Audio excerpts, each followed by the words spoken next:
Guys, কালকে আমি এত অসুস্থ ছিলাম, আমি নিজেই ভাবতে পারি নাই যে জীবনে আমার এরকম কোনো দিন হবে। কালকে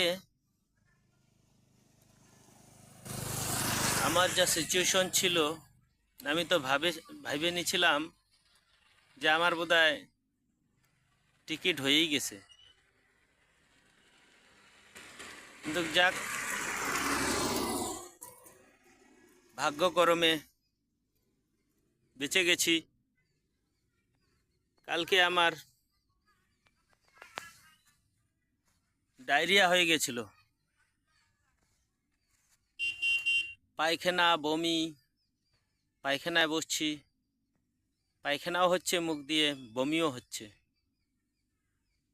তো বাড়িতে চলে এসেছিলাম, রোজগারের পথে বেরোইছিলাম, তারপরে বাড়ি চলে এসেছি। বাড়িতে এসে আমার মিসেসকে বললাম যে আমার থাকা অসম্ভব, আমি পারছি না, তো তুমি যেইভাবেই হোক ডাক্তারের সাথে পরামর্শ নাও। তো যাই হোক, আমার বউ, আমার একজন বন্ধু ডাক্তার ছিল, তাকে ফোন করে, তার সাথে পরামর্শ নেয়, নিয়ে তাকে ডাকে। তো 2-4খানা স্যালাইন লাগাইছে, ওষুধ দিয়েছে। তো তাই আজকে আমি একটু সুস্থ সবল আছি, এখনও রোজগারের পথে বেরোই নাই। এই জন্যে আমি কালকে ভিডিও আপলোড করতে পারি নাই। তো ভাগ্যক্রমে আমি বাড়িতেই আছি।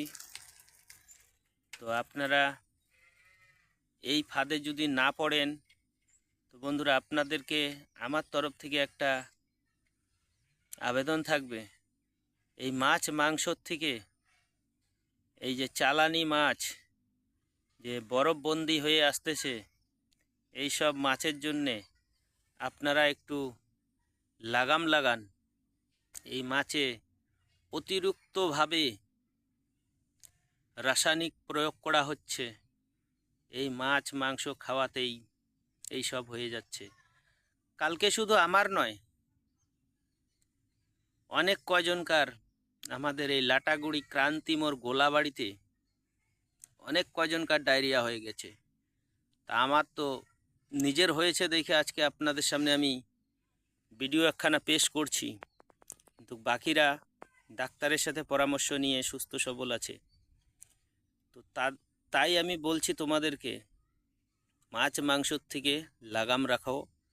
যদি খান, সব কিছু দেশি প্রোডাক্টে ব্যবহার করবেন, দেশি গ্রামের মাছ, নদীর মাছ এইসব খাবেন।